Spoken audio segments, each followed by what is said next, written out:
Hi, and welcome to Board Game Cavern's How to Play Forbidden Island. First, you want to set up the island. So you're going to take 4 random tiles, and you're going to take the remaining tiles and randomly build them out like this.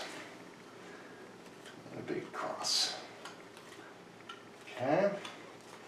We have played this game a lot, and wow, it is fun every single time.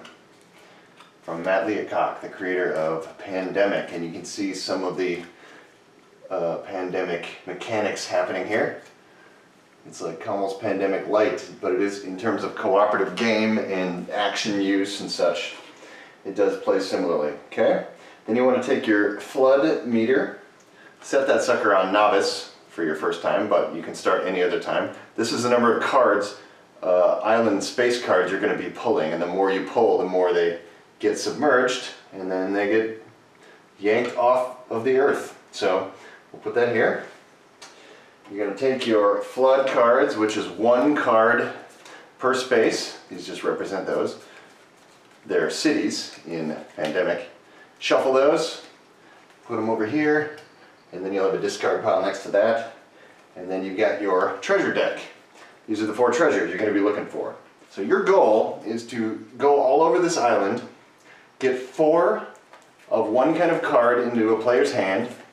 That player, say if they got 4 lions, they'd have to go to one of the lion spaces. And once they move onto the lion, they play 4 lion cards, and then they score the lion. That's the 4th one here. 4. They pull 4 lion cards, they get the lion, and once they've scored all 4 of these, everybody has to make their way back to Fool's Landing, the helicopter pad, and then you have to play a helicopter lift card. And once you play that card and everybody's on the space, you fly away safely and the rest of the island submerges. That's why it's forbidden. So you're looking for these 4 treasures, and the island is going to be disappearing out from underneath you. So how does that work? Well, and you're going to shuffle these up, treasure deck, put the treasure deck somewhere, and then you're going to have a discard pile next to it. Now you're going to pick what your particular role is going to be in this game. We've got lots of cool ones: pilot, 2 divers, engineer, messenger, navigator, color-coded pieces for those. So let's say we're going to play a 2-player game. We will take the messenger, and we will take the pilot's a good one. Pilot. Okay. So we take our pilot, who is blue, and we put him on the blue space, which is right here. He starts on the helicopter pad, of course. And then the messenger is gray, and the messenger starts on the gray space right there. See the little icon? So silver gate. And now you're ready to play. These go away. The back of each of these cards tells you the order of play and the actions you can choose from. It's very simple. You can take up to 3 actions. You can take 3 of the same action if you want to. Then you draw 2 treasure cards. Then you draw flood cards equal to the number on your flood gauge here.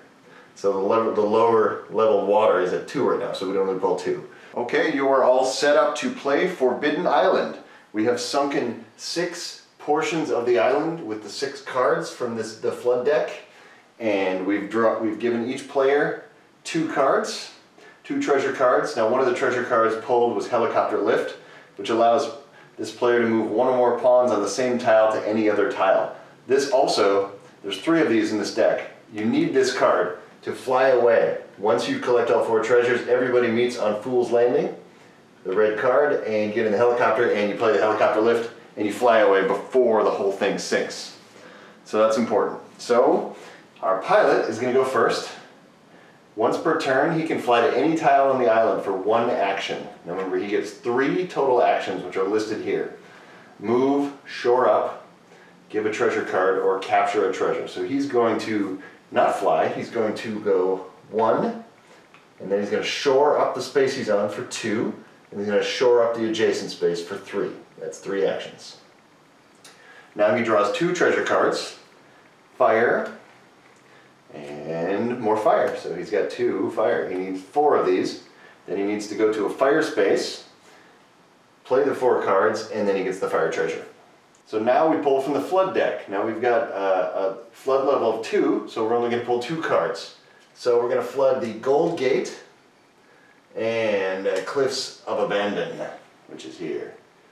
Okay. Now as this goes higher, you're going to pull more cards and you're going to submerge more things. It gets harder and harder. So now we're on the Messenger. The Messenger can give a treasure card to a player anywhere on the island for 1 action per card. So he's going to use 1 action to give this card to this player so he can have 2. He's trying to get 4 of a kind into this guy's hand so that they can score. It doesn't matter who scores. You're all working together. Normally you'd have to be in the same space to be able to exchange cards. But because he's the Messenger, he's fleet-footed. So he was able to do that. That's 1 action. Then he's going to go 2, and then he's going to shore up the adjacent Dunes of Deception for 3.